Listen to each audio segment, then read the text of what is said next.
I got your back, man. Forces on the ground, you are clear to engage. Fire, take a fire. IED in place, sir. Fire coming from this line. Have him come around, pick up our trail and take a fire. That was quite a bit of fire there. Small test heading east, going low level. Hey everybody, welcome to the Low Level Hell podcast. I'm Brian. Thank you for joining us on our inaugural episode. I guess we could call it a pilot episode. Is that the proper term, Kelly? Sure, yeah. It's the first out the door. All right. Anything with pilot in it, I approve. Okay, well, good. That's got seal of approval. So we do have a sound guy, Kelly, with us. I'm going to call you Sound Guy. I think that's... Sound guy. That's a horrible demeaning title. That's very demeaning. All right. How about we'll call you podcast consigliere. There you go. All right, it's a lot more. That's empowering. I want to be the grip. There you go. Key grip. I want to be the key grip. Not just the grip, but the key grip. All right. Also joining us from the land down under. Good morning, Mr. Thread. Justin, how are you? Good morning, good evening all. Great. Yes, morning time here, and excited to do this first podcast with you guys. Should be good. Yeah, no, glad to have you. Got the kids off to school okay? Kids are at school, wife is at work. My only commitment today is to sleep before night shift. Oh, it must be fantastic to have your kids actually go to school, because mine have been in virtual school forever at this point. It's getting a little old. Yeah, I can imagine. I did 3 months of homeschooling, and I'm not a school teacher. Yeah, no, we did homeschool last year, and I discovered that I, too, am not a homeschool teacher. Yeah. And then last and certainly not least, my biggest fan. Barrett, how are you, sir? Hey, I'm good. Greetings from LA. That's, you're not even going to rise to my bait. I am your greatest fan. And that's Lower Alabama for the uninitiated. That is. Oh, yes. I haven't heard that one in a while. That's right. Lower Alabama. So welcome all. I appreciate it. And for all of you listening, in case you're kind of wondering what this is about, who we are. So Barrett and I are qualified, but certainly not current OH-58 Delta Kiowa pilots. The Kiowa Warrior, which you actually helped take to the boneyard, if I remember correctly. Yeah, my last KW flight was dropping them off in Arizona in the boneyard. Traitor. Yep. Traitor to the cause. But also qualified age 64 pilots. Sorry, I can't remember. Are you just a Delta guy? Did you do the Echo as well? I'm just a Delta. Yep. And just a Delta. Yeah, nowhere near the time. Certainly even less than you, because I really didn't get an opportunity to go operational in Apaches, but yeah, quite a bit of time in the KW. Yeah, just a few hours more than me, I think. It's all relative. That's right. Quantity versus quality. And then Kelly, you do some flying, right? Yeah, I do general aviation flying, so I'm not a military pilot. I do associate with the military as a senior agency official inside the Department of Defense, but yeah, I own an aircraft. I own a Mooney and 2 ELSAs, which are experimental light sport aircrafts that try to kill me every once in a while, but obviously that hasn't happened yet. Right. So I got my license back in 2008 and got about 1,000 hours sitting in the Mooney right now. Oh, wow. Okay. Yeah, I was going to ask you what, because I do not know my general aviation planes that well, but I was curious. I know you have your tail wheel, but you obviously then have your complex endorsement as well. So. Yeah, I have a tail wheel and a complex endorsement as well for the Mooney. So I kind of grew up always wanting to be a military pilot, but took a different path. Hey, who doesn't? Yeah, but I didn't want a lifelong dream to really pass me by, so I went out and bought a plane and then learned how to fly it. And normally it goes the other way, but that's fine. Yeah, typically. So I bought it, and they delivered it to the airport, and the guy signed a couple of paperwork, of course, and the guy tosses me the keys, and I go walking down to the other side of the tarmac where the FBO is, and I walk in there, and the guy says, "Can I help you?" And I said, I just bought that plane over there, and I just need to know how to fly it. And he's like, well, we don't normally train people in Moonies. And I said, well, I've been flying Microsoft Flight Simulator for like 10 years. I'm pretty sure I can handle it. And so shots fired. Totally the same thing. No, but it does. I mean, to some extent, it does translate. I remember flying Microsoft Flight Simulator. I don't remember which version when I was in flight school, and it was great for procedures and helping understand instrument flying, traffic patterns, all that stuff. So I saved a ton of money, a ton of money just looking at Microsoft Flight Simulator instead of sitting there, trying to figure it all out in the airplane. That's for sure. Yeah, no, that's true. That's absolutely true. Okay, and then Justin, do you do any flying? I have done a little bit. I've done some done one aerobatics flight that I got for a birthday. A friend of mine is a fixed wing instructor, but also a helicopter pilot for EMS. So over the years, I've done a little bit of here, take the controls. I did do some Army Reserve many moons ago, so I think I've got 2 Black Hawk flights to my credit. Then most of my flying is going on holidays. I've often thought about sort of pursuing a GA ticket, but look, it's the cost and things like that, and I derive so much enjoyment from DCS and aspects of it that I don't want to turn something that I enjoy into a lot of hard work for studying and stuff like that when I've got a job which requires a lot of study. So Yeah, so I was I've gonna say kind you've got a pretty busy job. yeah, with lots of requirements to stay current. And for the listeners, I'm fairly high up in EMS as a paramedic here in Australia. So a lot of people come to me with questions, and I've got to know the answers or at least know where to find them. Yeah, and that's a reality of really any flying job is the knowledge base. And I'll tell you, in my current job, I can actually walk right over to the aviation unit and say, hey, get me on your flight schedule because we've got something worked out. But when I balance that against all the other requirements that come with that, it's then a time factor of, okay, is it cost effective for me to spend the next, days and days and days studying to do 1 or 2 hours every month, but so there is a cost to that, and then particularly in the general aviation side, I mean, there's also a monetary cost. It's pretty. I imagine it's prohibitively expensive down in Australia. I think fixed wing is not too bad. Usually, sort of a couple of $100 per hour and things like that. And I think once you factor in exchange rates, it's probably comparable. But certainly, when I've looked at rotary wing, I've just gone, no, not for me. Oh yeah. Yeah, it's super expensive. Yeah, it really is. Yeah. Okay. Yeah, and so what I tell prospective, I'm at the flight school down here at Fort Rucker, and we do the in-briefs for the brand new students coming in. What I tell each and every one of them when we do their en masse in-briefs is, hey, look, we can teach a monkey to fly. We've been doing that for 60 plus years. Once you overcome that initial 5 hours, it ain't that hard, but it's the knowledge that is going to take up 90% of your time for the next 15 months. Flying, stick wiggling, yeah, like I said, we can teach a monkey to do that, but you'd be surprised at how much studying is involved with becoming a military pilot. Yeah, and you got to stay with it, and that's especially these days. It seems like the technology moves at such a pace that I remember finishing flight school and studying, but nothing was really changing. And then it seemed like the last few years, everything just ramps up, especially in Apache world. It was like as soon as you learned this new block or this new software version, the next one was showing up, and it was just enough to be different to screw you up.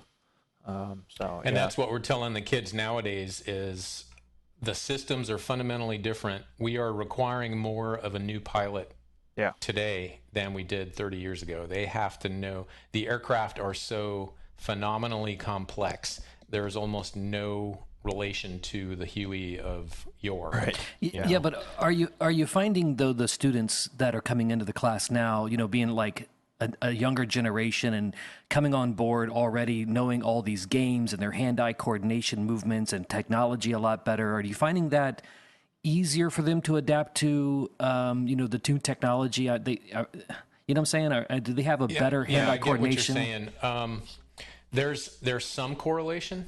Just being able to teach a new guy a glass cockpit is easier than to transition somebody that grew up on steam gauges to transition to a glass cockpit.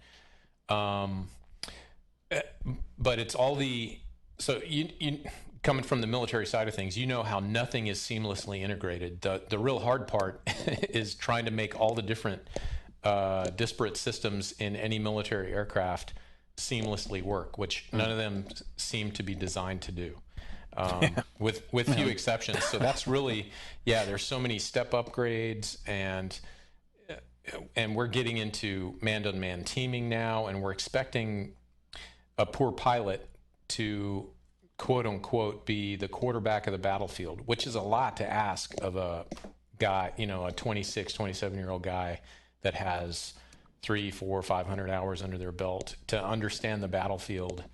Anyway, I'm getting a little ahead of things, but it's a different beast nowadays. But the correlation from the Xbox controller to a modern cockpit is a valid correlation, and the Air Force and the Army is exploring ways to bring VR into the flight training equation. That's a prototype program we have going right now, and there's a strong correlation between getting some VR time ahead of time, in just like you mentioned, Casmo, knowing what gauges to look at and where your eyes should be looking at a certain point in time. Yeah. So when they actually do get in an aircraft, it's more of a seamless. The muscle memory is already established, so to speak. So just pick up the Xbox controller that you got installed in there now. Yeah. Yeah, maybe we should just get those wired in. Exactly. Go straight to ARMA. Yeah. Oh, God. It's got the best flight model. And just to interject, that's kind of a universal problem across industry. Certainly in my industry, it's got a sort of a background in a trade-based mentality where it was rote learning. Things were distinctly black and white for ease. But as we transition to sort of university education with integration of technologies, it's that kind of rote learning style has fallen away, all apart from what you guys would equate to sort of bold-face emergency procedures, which you must memorise, but moving towards conceptualisation and understanding concepts that you can apply to multiple situations, just not the black and white example in the textbook. Interesting. Yeah, I think there's a lot of carryover there. Yeah, totally. All right, well, I think that's good as far as, kind of laying the groundwork of who we are and really the genesis of all this, the low-level hell community that has grown up here in the past. Gosh, it's only been like 4 months. And I think we're just under 600 people. And I know, Barrett, you and I have kind of nurtured this concept of having a sort of quasi-podcast for a while. We've done a few things on YouTube, and so now we're just kind of pulling the trigger on this. So for all you listening, that's kind of the genesis of what this is and where we are at, and really the sense of building community, not just within the gaming community, that's kind of a small part of it, but the broader aviation community. And I don't know about you guys, but I've always found that the aviation community in general is a very interesting animal. I don't know if you guys have ever been around boats and boating people, but it was kind of the same thing. If you've ever been to a marina, your parents or maybe even you had a boat and stayed at the marina, it's always a kind of, boat community mentality. It always kind of felt the same for me in aviation. Oh, yeah, absolutely. I mean, I'm sure in the military side of things, but also in the general aviation side, there's a sense of camaraderie there that I parked my Mooney next to a $5 million jet. We get there at the same time. The guy gets out and he comes over, talks about the Mooney. We shake hands. We go to lunch together. I mean, this guy's multi-millionaire, owns his own Mustang, so it's super interesting. And he didn't care if I was rich, poor, indifferent, nothing. He knew I was a pilot and he was a pilot, and that's a good time. That's all he needed. Yeah, it's kind of an equalizer. So, and of course our sort of core audience at this point is the gaming community, and I'll tell you right now, it is fascinating, particularly for guys our age, to see the technology that exists for the flight simulation community. And I think we all grew up playing some sort of polygon, flying through pure blue skies with pure green ground and shooting at blocks with other polygons. And, now, I mean, can you imagine if you could take a snapshot of DCS or IL2 or Microsoft Flight Simulator and go back to the kid version of you and show them a picture and say, this is your future? I mean, it would be mind-blowing. Yeah, I'm glad I'm alive to experience this. Oh yeah, absolutely. I mean, it's fascinating, and of course, you guys are all VR Nazis. I don't have VR, so I can only imagine how wonderful it is for you. I know Kelly sticks his hand up to block the sun when we play Flying Circus, but it's fascinating time, and it does, I think, translate in a lot of ways. I don't think if you're good at a simulator that you're necessarily a good pilot, but I think it certainly helps. I think there's a lot of translational skill. But anyway, if you're interested in checking out this community that we're talking about, we'll go ahead and put a link down below. If you're a gamer, I'm sure you know what Discord is, so we'll have that link available for you. Come on and join us. And, and it doesn't have to be gaming. We've got some sections that talk about just general aviation. We've got guys that are, trying to be pilots. And what's fascinating to me, Barrett, is the type of people that we have in that community. We have Gazelle pilots. We have, hell, there's an MI8 pilot in there. We've got guys in Argentina. There's all kinds of experience in there. And some of these guys I really want to get on the show later and kind of talk about these things. But the point is there's a guy that can probably answer your question if it has to do with particularly helicopter flying, but really flying in general.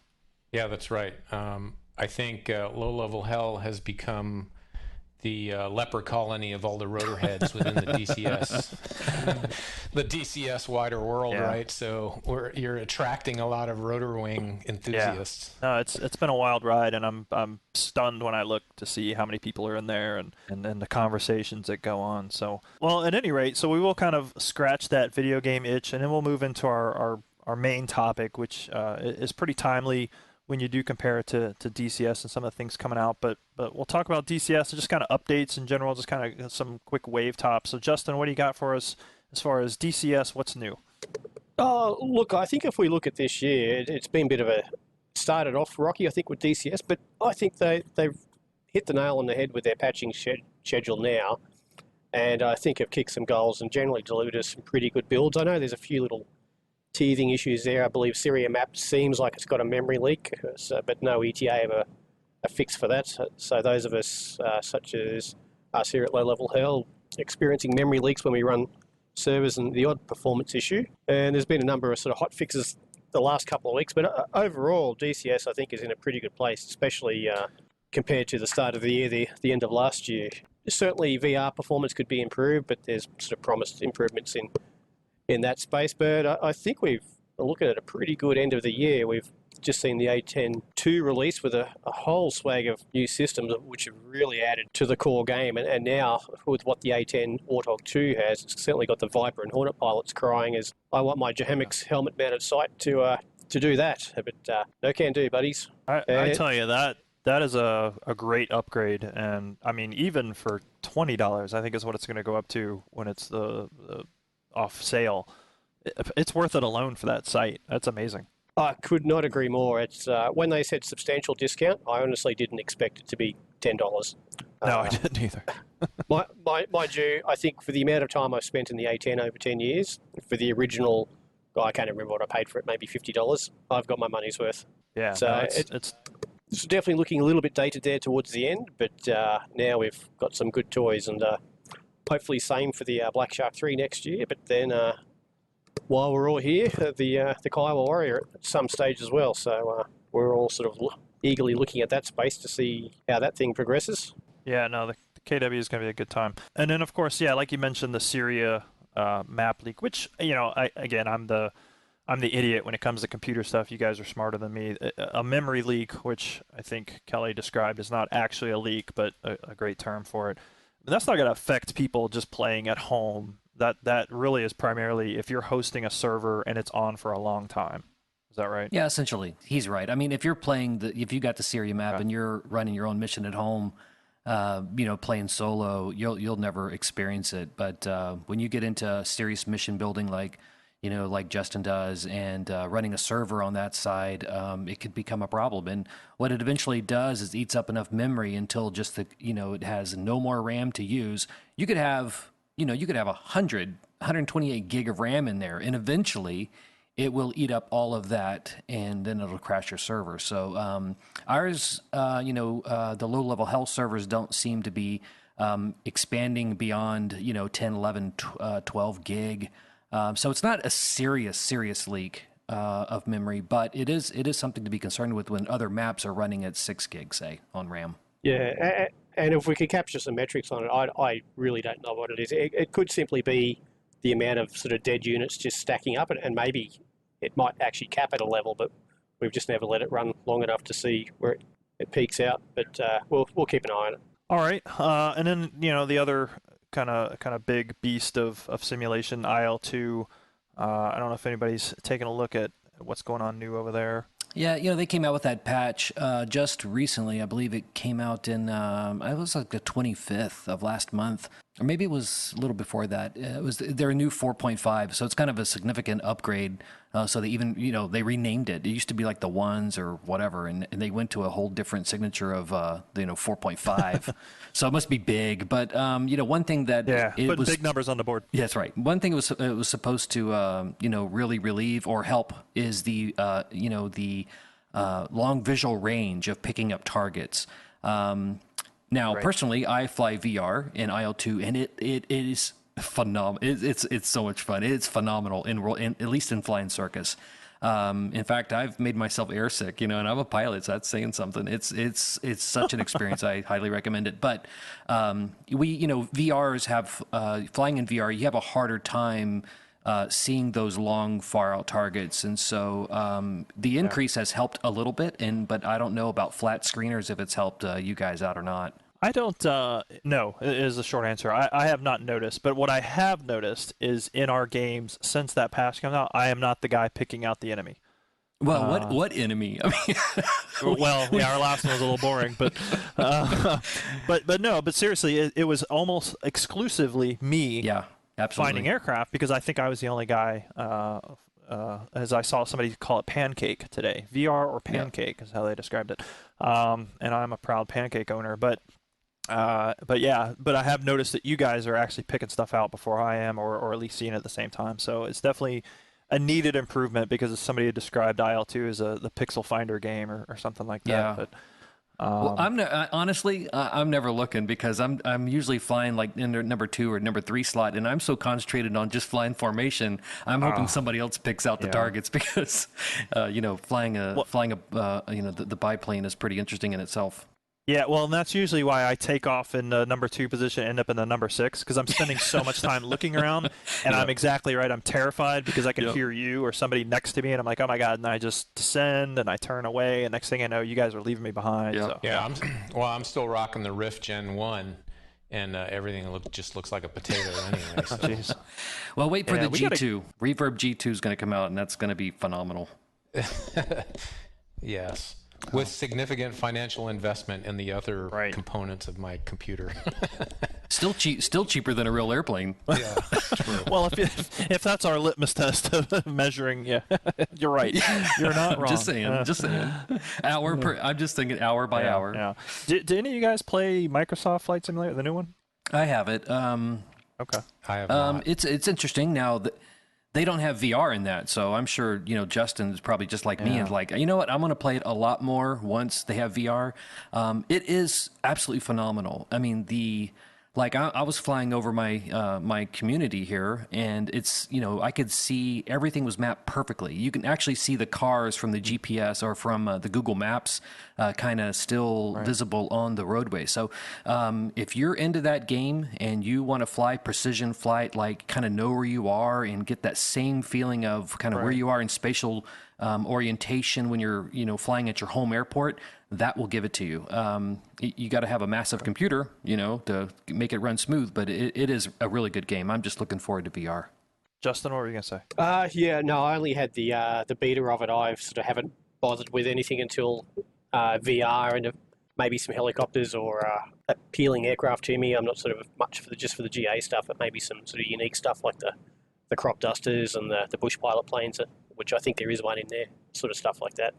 And flying it far off places. Yeah, I think they've cut back on their models, so they don't have like some of the cool planes like the Mooney anymore in there. But the menu of getting to such and setting through their menus of getting into the game has changed, and I personally don't like it, but maybe it'll grow on me. But it is a little more difficult. It's, like if you look at DCS and how you get into a game there, it's a very easy dashboard, you click and go almost, and Microsoft Flight Simulator is not that easy. So it can be pretty complicated just to get into a plane. But and then your control setup's a whole nother issue that, one day we'll cover. But all right, so when we talk about the low-level hell community, another thing that we really need to talk about is the server. So DCS servers, there's a ton of them out there, multiplayer servers that most people can just jump on and get in and just start flying around. We've done something a little bit different. We've created the low-level hell server, and we actually have 2 running. I think we have one in Syria at the moment, and the other one's in the Persian Gulf. Is that right, Justin? Yeah, that's right. And it's a good little point to sort of segue into what the servers are about and how they've become that way and what we sort of hope to do for the future. For those that haven't chatted to me on Discord, basically I'm here as the mission maker guy, sometimes a voice of reason, but the service has kind of evolved organically with just trying to explore the roles of helicopters in DCS that probably haven't had the opportunity and voice in other multiplayer servers where we've tried to go for a strong primary rotary wing focus here. And certainly with the guidance of you two gents with regards to input and the more technical and sort of real world aspects of it is kind of what we're shooting for there. We can't do everything because of the limitations of DCS, but it seems we're getting pretty well in the ballpark. It seems like a lot of the feedback we're getting is, this server is quite refreshing. It's good to see helicopters used and explored in roles which we haven't really been able to do in other servers because we're too busy dodging air-to-air threats. So we've kind of explored the counterinsurgency sort of role of it, and now more of the direct or deliberate attack role of helicopters in warfare. And I think, by and large, some of the limitations of DCS aside in the mission editor, we're getting there. As far as the technical stuff goes, if people are interested, it's fairly heavily moose scripted, and other than that, just a bit of mission editor stuff. It's still definitely a work in progress. I find I learn a lot of things as I go and then re-implement that for next iterations. But it seems to be going pretty well. If you chaps got anything to say? Yeah, no, I think the server is a breath of fresh air. And it's funny because I was talking to somebody about it not too long ago. I cannot remember when we even started the server. So I'll chime in on that once you're done talking. Yeah, go ahead. Yeah, go ahead. So yeah, I think it was literally the week you kicked this thing off, and Thread PM'd me and started asking questions, and I said, well, hey, I'm running, because at that time it was running off my box in my attic, and yeah, he sent me the mission, and that was the inception of it, and then he just did it. I mean, there wouldn't be, what low level hell is now wouldn't be without his enthusiastic contribution to building these missions. It started, I think, Justin, it was just a few days after, it was probably less than 50 people on the server, and you were one of the first ones, and you PM'd me and said, hey, what would a coin scenario look like? And that's how you created your first mission with the convoy security. And then I started trying to convince you and steer you towards, well, maybe we need some more high intensity level threat systems, because that's what I enjoy. Yeah. You certainly did. Yeah, we've already done the coin stuff. We're ready to do something harder, where we won't actually be, obliterated. But yeah, no, I think I agree with you, Justin. The feedback, and for those listening who are not involved, if you are a DCS player and you're looking to do something that is, right now primarily player versus environment, but really with a view towards teamwork. And I'm even looking right now. I think there's 4 or 5 guys on there playing because it's Thursday and it's fight night. Which is something we do in the community, just kind of a personal commitment that, hey, it's Thursday night, carve out some time in your schedule, get on the server and play. And if enough people do that, then enough teamwork starts to happen. So it's never really a full server. There's never really, I think the most I've seen on there, probably around 12 or 13 people, which was a good time. But it's great for teamwork, and everyone's kind of working together and working towards a common goal. But they are really well thought out scenarios, are nothing just outlandish, and there isn't a whole lot of just Wild Bill cowboy type stuff going on, but people trying to do things the right way, and we do sort of control access. It is certainly not a pay to play, but it is not open to the public, and all we really ask is that you're part of the community, and really that enables us to control the behavior in a sense. So if somebody does come on there and they do have bad behavior and it becomes disruptive, well, then we have a function to kind of remove that bad behavior from. And so far, that's not happened. No. And it hasn't happened at all. It's been remarkable. And again, go back to what I said earlier, it's like 560, 570 members of the Discord. And of course, not all those are active people, but very little disruption, and on the server, none. I mean, it has always been a great time whenever I log on. I'm disappointed that more people aren't on there, but I think that's going to change. Yeah, don't forget that people can come in and actually fly with actual helicopter pilots, actual military helicopter pilots, right? There's a ton of pilots that are part of this Discord and low-level hell. and the chances of you flying with a real pilot is pretty damn good. And so that's a lot different than a lot of the other servers you'll get into. It's like you're playing with some 15-year-old who's trying to shoot you down. You know, it's like, hey, we're on the same team, dude. And he probably is shooting you down. Yeah, he's probably absolutely. better at it On than, purpose, than yeah. he's definitely better than me. And take that with a grain of salt, y'all. I mean, most helicopter pilots are, borderline retards that can barely function in life. So, if we were smart, we'd be jet pilots. So yeah. No, but and you bring that up, and I know the tone in which you mean by fly with actual pilots. It's enjoyable because we don't take ourselves too seriously because it's just for fun, right? And I do remember, I think last fight night I was on, and H Bear was on, who is a former Australian pilot. I mean, he still flies, but he was in the military. We had another guy, Blue, was on, and he's a former infantryman. So it was the three of us, and so you had just pure military, and we weren't taking ourselves too seriously. We were having a good time, but we were efficient. So yeah, I think it's a great environment that Justin has created through his mission, and that that we have sort of facilitated through planning, and it's only getting bigger. And Justin, that is one thing that you and I we've talked about doing. I think we really need to do is once we get this thing tightened up, which I think we're at I'd say a 90% solution if I had to guess, is really film something and put it out on YouTube, and just as an introduction / primer for the server. And I think that once people see that and recognize what that server is and how it is different from every other one that I've ever played on, I think people will flock to it and flock to the community, which is just going to make it grow. And the best part, of course, is that all the cockpits are already hot. Oh, yes, pet peeve. yes. That is my most important and key consideration in doing anything. Oh yeah, well and truly. Sorry, people. This is not Engine Start Simulator. If enough people request, I'll put a few cold starts in there. But yeah.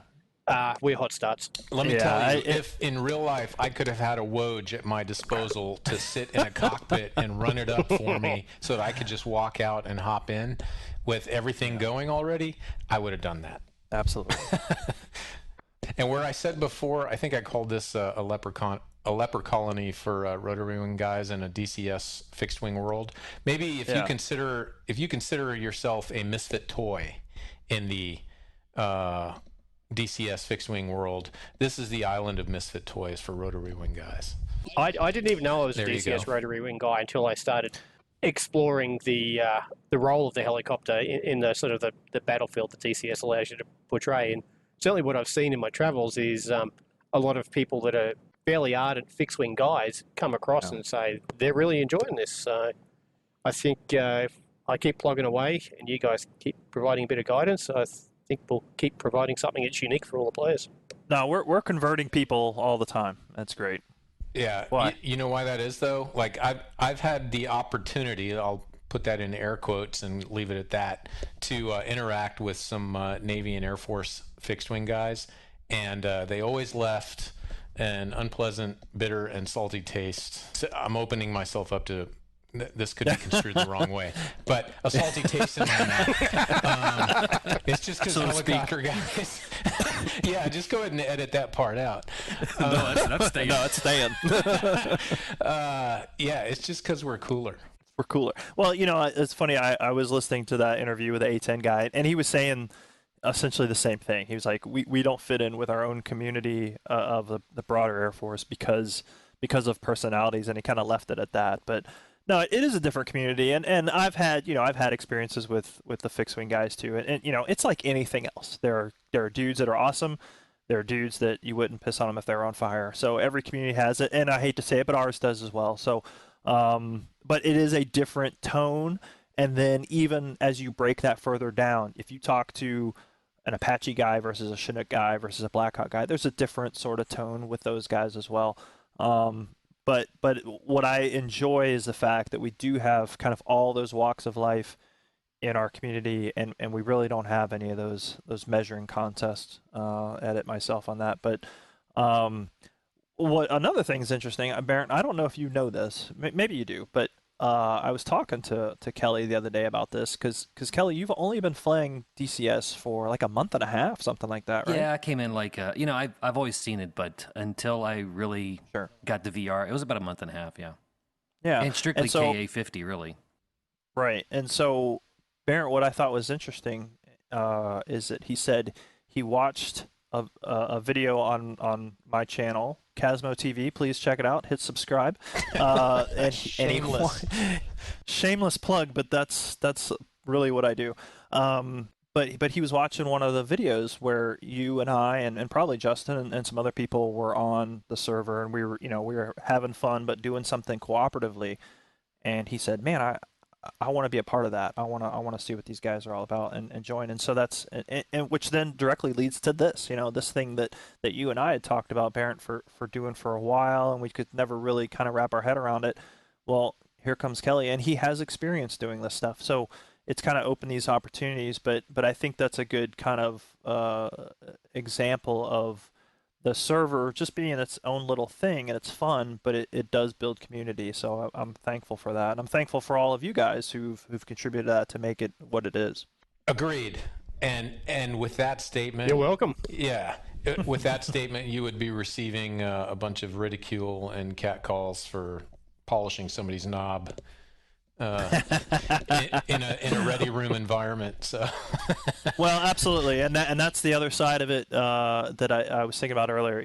I had a lot more jokes to make at your expense, Barron, tonight, but it just didn't really come up. But that's part of being a pilot, right? And that's part of as we look at this show and the format of what we're trying to do here. It isn't about video games. It's not about DCS. It's really just about the community of aviation. And part of the community of aviation is throwing shade and talking trash to people, albeit in a fun and good-natured way. But you got to be able to take it. I think that's true across all of the branches of military and even to some extent, even in general aviation. I remember when I soloed in a Cessna and the instructor pilot brought out a pair of scissors and cut my shirt up, which luckily he warned me he was going to do that before I soloed, so I could bring a shirt. I didn't mind getting cut up, but that's just kind of part of the community. Yeah, you get the tail cut, which I'd never heard of, by the way. But civilian stuff. Yeah, but it's cool, and that goes back to that discussion about community but yeah, absolutely. As a military pilot, that is, if you can't take a joke, Get out. And there's a funny way of saying it's, take a joke. It's not hard, but yeah, if I think you know what I'm saying. But if you can't do that, you're probably in the wrong line of work. So, okay, well, let's kind of circling back to the A10, and that'll kind of lead us to our topic du jour, if you will. So the A10C2, I always say that wrong unless I say it very purposefully, did come with a slew of new things, but one of the things that came with is the APKWS, the Advanced Precision Kill Weapon System, otherwise known as a laser-guided rocket. And Barrett, you actually were kind of on the ground floor of this in a previous assignment and helped make this a reality for the Army. I guess the Navy had it before us, and we kind of brought it over or something like that. yeah, so I wouldn't say I was on the ground floor because this goes way back to the mid-90s. Yeah, I was going to say that's true. Yeah. But that is the nature of large developmental projects and weapons development. But yeah, I was part of the team that brought it to fielding within the Army. Correct. So the way most weapons and most systems in the military are developed are by, first of all, identifying a gap. In other words, a capability that you need, and then a system or a resource or a material that meets that capability need. And if you don't have something to fill that gap, in quotes, you need to develop it, buy it, field it. So in the mid-90s, there was an identified gap in between larger weapon system, and I use that term relatively because the Hellfire is the smallest precision missile in the U.S. Department of Defense inventory, and something that's unguided. So when you look at where we are today, where we're kind of shooting expensive what we call silver bullets. And Hellfire developed as a weapon system exclusively to kill tanks. So that was its sole purpose in life, was to penetrate armor. That it has become the one-size-fits-all weapon system to kill anything and everything on the battlefield. From the, and this may be a little gruesome to some people. I'm guessing that for most DCS players, they're going to be fairly accepting of this viewpoint. But putting a warhead on a forehead of a single individual and placing an IED on the side of the road, to all the way up to major weapon systems like a main battle tank. The Hellfire is a solution that speaks to all those capability needs. Well, using a $80,000 to $100,000 weapon system to kill one guy, arguably is not an efficient use of resources. So all the way back in the 90s, a requirements need was surfaced that, hey, we need a small precision weapon that can bridge the gap between an unguided munition and 30 millimeter, which is relatively limited in range, to the Hellfire, which can reach out to 8+ Ks, but is really overmatched for a lot of the target sets that the rocket would be intended for. So the requirement was written to come up with a means to take a unguided rocket, the Hydra, and make it a guided or precision solution. The Army worked on it for 10+ years, and in the late aughts, as things were starting to really come to fruition, budgets really dried up. That was as everybody knows, the era of the financial crisis, and budgets dried up, and the U.S. government entered what's called sequestration. And the first victim of sequestration is developmental or future projects. Plus, we're in the middle of a long-term war at that point, the middle of the surge in Iraq and the upswing of things in Afghanistan. So most of the money in military budgets was just going to sustain the existing force, not necessarily to develop new weapon systems. So the Army decided, hey, we can't afford this weapon anymore, and it was eliminated as a program, as a developmental program in the Army. Well, the Navy turned around and said, hey, well, we still have a requirement for this, so we will pick up that program, and basically picked it up where the Army left it off and continued development. And there's a lot of backstory, of course, and things like that, but ultimately what resulted is that the APKWS, which is Advanced Precision Kill Weapon System, was a term applied to the requirement need, not necessarily to the object or the weapon system that was developed. Yeah, it's conceptual. Yeah, it's a concept, right?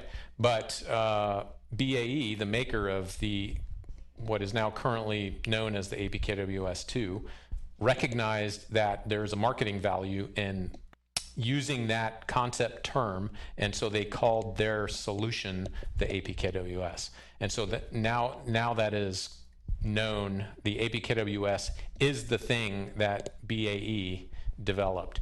There were other contenders. Lockheed Martin had a contender, Raytheon had a contender. All were various flavors of a guidance package that was put on a Hydra rocket. Ultimately, APKWS, the BAE solution, was the one that came out on top, and that's what we have today. And so in 2014 timeframe, there was a couple units downrange that continued to voice a need for that kind of capability, and the Army sort of revalidated the interest and need for the capability. And I was part of the team that kind of investigated that capability need, and then we bought some of the guidance packages from the Navy and put them through a test and decided, yeah, this meets our capability gap, so let's push forward. So it's interesting to me that you talk about how long ago this was identified as a need, because I even remember going through flight school in the early 2000s of hearing about a laser guided rocket, and it was like anything else. It was like, oh, in the next couple of years you're going to have this thing. This was 2003, But when we talk about need, you and I both know what it's like to exactly that, shoot a very expensive, what is initially an anti-tank missile at, two guys on the side of the road, putting in an IED or something. When you look at it from a dollar standpoint, it doesn't make a lot of sense. Of course, saving lives, civilians, friendlies, that IED, that's a different conversation. But just from a financial standpoint, that's a lot of money to throw at something. But that was at least I guess I'm looking at it in a very new sort of concern that in the 1990s wasn't really a conversation. So I'm wondering what was driving the need to have a laser-guided rocket back in the 90s. Part of it was Comanche, so they're looking at stowed kills. So that's the non-financial portion of it. So when you take something like Comanche, that I'm struggling to remember now, but I believe it had the capability to carry up to 12 Hellfires on its internal base at a maximum. You would have to trade that many? Yeah, you would have to trade some of those Hellfires if you wanted to carry anything else, such as 2 rocket pods, etc. So the number went from a Hellfire pure loadout down to 6 Hellfires and 2 rocket pods or whatever. Right. So because from a weight standpoint, I mean, a rocket. What does an APKWS rocket weigh? Probably 34 40 pounds. 34 pounds. Okay, 34 pounds. Whereas a Hellfire weighs about 100 pounds, depending on the variant, right around 100. So you're getting a trade-off there, and again, depending on the type of target that you're going to shoot at, it's certainly cost-effective in a lot of different ways, not just the cost, but the weight on the aircraft. Yeah. Okay. Well, if you have a 7-shot rocket pod, for instance, and you have 7, we'll call it relatively inexpensive precision stowed kills, depending on the target set, you've just increased your capability, so to speak. So there's a financial cost curve there, but there's also a mission lethality curve, so to speak. So when you're talking about 7 unguided rockets, the Army has some figures for the destruction capability of each weapon system that it has. And if you're looking at unguided folding fin aerial rocket system with a 10-pound warhead, so we'll go unclassed here, but the numbers are somewhere on the order of dozens of rockets to achieve a mission or capability kill on certain platforms. Whereas you could turn that into 1 stowed kill. So there's your trade-off right there. It's a lethality perspective. And that's a different conversation too, because you bring up a good point that a lot of people, particularly people not in the business, if you will, look at weapon systems solely from a standpoint of what can it kill and how many rounds I have to shoot at it. But when we talk about rockets, it's an area effect weapon. It's not designed. You're not necessarily designed to tip in on a tank or a BMP with rockets. That's not really the weapon of choice in that situation. And that same calculus has been done, unclassed with artillery, where I think the numbers for artillery is 100 rounds to kill a tank. And again, it's not. But you wouldn't shoot artillery at a tank in the sense that I want to kill that one tank, so let me shoot a bunch of artillery at it. So what is the effect that you're trying to achieve? But what you've taken is a system that is essentially aerial artillery, and turned it into, okay, now it is a precision weapon, albeit it's not going to penetrate tank armor. But it also kind of opens the door for future technology where we do have a rocket that can penetrate, tank armor, which I don't think would be hard to develop. I mean, I think we have the technology. It's just the will and the cash to do it. Yeah, absolutely. So here's a quick question. I've always wondered this. What constitutes something being a rocket versus a missile? And why would the laser-guided rocket not be considered a missile? So a missile is guided, a rocket is not. So what is APKWS? So I think, technically speaking, it's a missile. Yeah. But because it's truly a Frankenstein. So you are taking an unguided munition and strapping another component to it to make it have a capability it was never, ever intended to have. And it is really throwing a lot of money at something to make an unguided solution into a guided solution. It is a, and this may be fairly controversial, but it is throwing a lot of money to make a stopgap version of something to increase stowed kills until we get something better. Okay. Yeah. But the technical solution that BAE came up with is really very elegant and very capable. And with your comment about what Hydra and the rocket was intended to be, I mean, you're going back decades. So back in Vietnam, rockets were never intended to be a point weapon system. They were designed to be, just like you said, an aerial fire support weapon system where you saturate, we call it a grid square, with dozens of rockets, no different than a fire for effect mission from a 105 millimeter howitzer. Yeah, because if you look at old pictures of Vietnam, you'll find, that Huey with, I don't even know how many tubes on it, but this big square thing hanging off the side full of rockets, and exactly that. It's show up, dump a bunch of rockets into this area, suppress it, and then leave. Yep.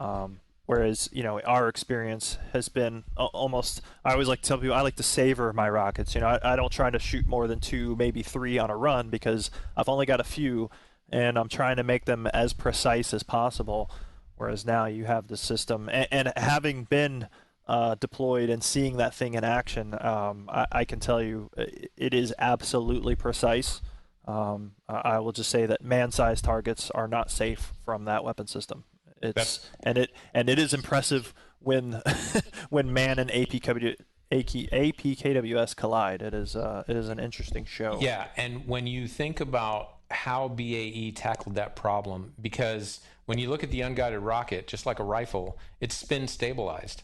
So when it's leaving the tube, it has both fluted rocket nozzles and fins that impart a spin to it almost instantaneously. In fact, it's spinning before it leaves the tube because of the way the rocket exhaust comes out of the back of it. So what the APKWS has to do is de-spin the rocket and turn it into essentially an airplane so that it can guide, because something that's spinning can't guide. So they had to technically figure that out. And oh, by the way, it has to do that with no moving parts, and well, except for the airfoil surfaces on the fins that come out of the guidance section. But it's quite a technical achievement that they've done, all to make $1,000 rocket into a I'll just say orders of magnitude more expensive. Cheaper than a Hellfire. Yeah, cheaper than a Hellfire, but basically it's the same kill capability, except you can hit the target that you were intending to hit rather than having to shoot 7 or 8 of them. Everything else, Yeah, and learning the tricks, right? So I'm going to shoot short of the target because at least if I miss, it's going to explode, and the shrapnel and explosion is going to go forward because of momentum. So you're trying to figure out all these ways, but here it's just a simple, I'm lasing the target, and I'm going to shoot that. That's right. Let's talk about so the design of it is pretty interesting. I remember the first time I saw one, I guess I never really thought about it, but so it's actually just take a rocket which has the warhead on the front with the fuse, sticking out of the tip, then the warhead, and then the back end is the rocket, the propellant, basically like the space shuttle, solid rocket booster type looking thing, and then the little fins pop out of the back, which help it with the spinning, and so what we've done with this new design is the guidance system fits in. It just what does it screw in? How does it attach? But it goes between the warhead and the propulsion. Yeah, that's right. So each and every Hydra. So first of all let's term it a family of rocket capabilities. So the Hydra rocket system, the motors are all common to each of the different warhead combinations you can put on it. It's the Mark 66 motor. It has the same thrust, same weight, everything. The motor is the same for all the different variants of the Hydra. But the Hydra system has illumination rockets. It has payload rockets such as that's the illumination rocket, and also the flechette. And back in the day, we used to have something called MPSM, multi-purpose submunition. Oh yeah. Which was had 9 little cluster munitions within the payload. So all those different warheads, and then those have to be paired with the appropriate fuse too. So when you have an HE warhead, typically you pair it with a point detonating fuse so that it blows up as soon as it hits something hard enough to crush the fuse. Or it has a timed warhead where there's a penetration capability, so that it gets through, let's say, a bunker or some sort of structure, so you can get the warhead inside the structure so that it has the most effect.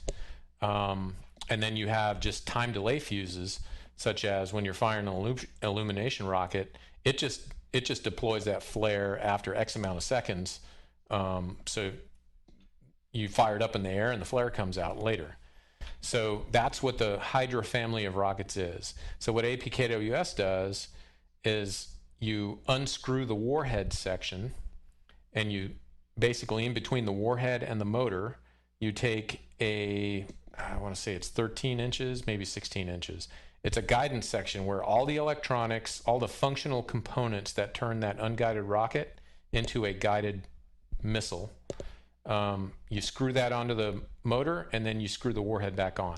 So it's just a component that fits in between the classic warhead section and motor section of the normal unguided rocket. And it's that section that you screw in that makes APKWS what it is. And so the Army really has only fielded the point detonating high explosive warhead fuse combination. So the capability of that particular rocket to kill something is the same as the unguided version, other than that APKWS rocket will hit what you're shooting at, or what you're lasering, Right. I should say. So you can use one, whereas you would have to, like you said, you'd like to be sparing with your rockets. Well, for instance, in KW, you only had 7, right? So your first rocket is always that ranging round. Like, okay, where's that one going? Right. Okay, it hit there, so that one's my adjustment round. So you make your second shot to where you adjust off where that first one went, and then you check your aim with your second one. If the second one is on, then you can go, shoot your third, fourth, or fifth rocket. Or like you said, maybe you want to make 2 or more passes. You only got 1 or 2 rockets that you could effectively put off that first adjustment round, come around and do another run. Well, in KW, you really only have 7 rockets. In Apache, of course, you typically could have 19 or maybe 38. But your first rockets are they're kind of throwaways, because you're not. Yeah, they're wasted. Yeah, you're not going to hit what you were aiming at. You're going to have to make an adjustment off that first round. So when you only have 7, that doesn't give you a lot of adjustment rounds. Now I will tell you this, Barrett. The very first rocket I ever shot in flight school hit the target. and I tell this story because, growing up or, in flight school, hearing about how challenging rockets were, or, the fact that you don't hit stuff, I hit the target. The instructor looks at me and I just shoot the one, I'm like, okay, I hit the target. And he's like, let's do that again. So we turn around, and I'm feeling very cocky at this point, like, oh, I got this in the bag. Second pass, come in, 1 rocket, way off. So that was the luck of the draw. But yeah, absolutely. The first rocket is, generally speaking, not going to hit the first time, and the second one's probably not going to hit, but it's going to get closer. And now we've eliminated all that. And again, we've just turned an area effect weapon into a precision one. Justin, did you have something? Yeah. So I'll question this from the DCS player's point of view, since that's my background. With regards to sort of the player that wants to sort of introduce some realism into this, and I guess we'll talk about the A10, but also the Kiowa, since it's coming.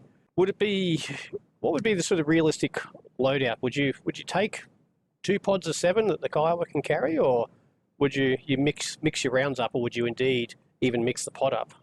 That's a good question. And it's hard, I would say from a A10 standpoint, and I'm not a A10 guy, but I was actually listening to an A10 guy talk today on the Fighter Pilot podcast, and they talked about rocket loads. And I think for those guys, and I don't want to speak for them, but I think in their case, they're probably going to carry a mix, just because they have so much capability to do that.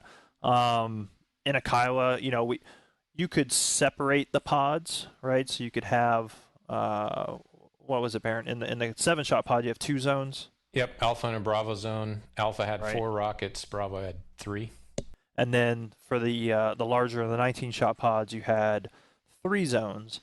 So, but yeah, I think, just my uneducated opinion on it, that for the average DCS player, you probably would have a mix. And I think in the mission editor, you can't mix per pod. Is that right? Does that sound right? Yeah, how would you select it? How would, I mean, Well, you'd actually have to shoot through your first 3 or 4 to get to the one you really want to get to. No. So those zones are selectable from inside the cockpit. I don't think that's zones modeled. of your pod? The zones Right. of your actual Yes. pod? Yep. Oh, that's So cool. That's yeah, cool. exactly. So the 7-shot pod, like Barron said, has the Alpha and Bravo zone, and then you had the Alpha, Bravo, Charlie, but I think there was another kind of weirdness in the Apache where you could actually kind of eke out 4 zones based on in how the- many pods you had. In the Apache, if you have 4 pods installed, you get an additional zone. So Right. with Because it's looking with at the one inner pod- pylon, outer pylon. Exactly. So Yeah. with 1 or 2 pods in the Apache, you get 3 zones: Alpha, Bravo, and Echo. And then I think if you put 4 pods on, I don't remember the exact combinations, but you get an additional zone when you go to more than 'Cause 2 no one ever pods did on the it. Apache. Right. I mean, But we no one can't do that flying in around. DCS. Right, and that's what I think. Yeah. And though I think I don't want to speak out of turn, I feel like Polychop was talking about trying to crack the code on that. I could be wrong about no, that. so but- Polychop will have selectable zones in the KW. Okay. So Okay. yeah, so you can tailor your loadout as you want it in the KW. The Apache, so going back to real life, the Apache does it differently. The Apache doesn't know zones; it just knows what types of rocket. You have to select the type of rocket you want to shoot. Right. So where in KW you select the zone you want to shoot, in Apache you select the type of rocket you want to shoot. Yeah, and it just knows. That's the thing. The Apache knows what it has on board. The Kiowa doesn't. So, for instance, the 7-shot pod will shoot in a particular order, right? And I don't remember which tube shoots first. It was some weird. Well, weird it just sequence. goes backwards. So 7, 6, 5, 4, 3, 2. Oh, is it backwards? But it kind of bounces from. If you were to have all zones selected, it does Alpha zone first, then Bravo. So if I Alpha remember zone correctly. is 7, 6, 5, and 4, and Bravo Yep. zone is 3, 2, 1. Right, and even that, as you look at the pod, it's like 3, 2, 1 is like the right side, the left side, the center, or something like that. But my point is, the KW didn't know what it had on board. So if you put 6 rockets in the pod, but you left the number 7 tube empty, when you go to push fire, nothing's going to happen because it's sending that impulse to that tube. Yeah. Or if you had a bad rocket, nothing would come out. You wouldn't know if it was a bad rocket other than the fact that it didn't come out. But it could be the pod is bad. It could just be something wrong with the system The rocket itself. may not be seated correctly, and it's not getting the Right. impulse to the motor. But you Yeah. have to step through that tube with a Right. firing impulse for it to go to the next one. And if you, let's say you turned off power to that system and turned it back on and reset it, and let's say before that you'd already fired 4 rockets, well, in order to get to the next rocket you want to shoot, you're going to have to push the fire button a couple times. You're going to have to push it 4 times to get through those empty tubes because you've already shot those rounds. Yeah, and that was always a fight we'd have with newbie pilots, where you'd be out on a gunnery or something, training, and you'd shoot, let's say, 4 rockets, and then you'd tell your co-pilot, okay, safe the master arm, and they take it all the way to off. Well, guess Right. what? You just reset the rocket system. So the next time you turn it back to arm, it's got to start back over to 7. So that means the pilot would then have to, with 4 empty tubes, he would have to press 4 times for the rockets that you already shot that now have nothing in those 7, 6, 5, and 4 tubes to get to 3, 2, 1 to fire the remaining rockets. It wasn't a smart system. Yeah, exactly. And I think, Justin, though, you bring up an interesting question because as the Kiowa comes into the DCS world, people are going to ask that question, okay, well, what is a realistic load? The answer is we don't know because, the Kiowa left service before we fielded these things. And I will tell you, even when we fielded them, it wasn't in large quantities at all. When I was deployed about 2.5 years ago, we had some, and it was a very small number, and they were only used in Syria because that's where we felt that we were going to be using them the most. It was an incredibly small number, but I think if you look at a sort of high intensity conflict situation, which I think the DCS world is really leaning itself towards, I think it's realistic to have a Kiowa that's probably armed with 1 or 2 Hellfires and a rocket pod with a zone of APKWS and a zone of, say, some sort of marking rocket. Honestly, that's what I would think. Yeah, and in a non-resource constrained game world, yeah, where you're not worried about how many munitions are available in, we call it the ammunition supply point, like what can be supplied to your unit as you shoot them up, because there's only the logistics behind getting munitions into a theater are a real problem, right? But let's say in DCS, if it was me and I had APKWS, I'd take 7 every time. right. Yeah. Well, you'll be happy to know from a mission builder's point of view, I can interrupt the supply chain and limit those things, but we got to keep it fun as well.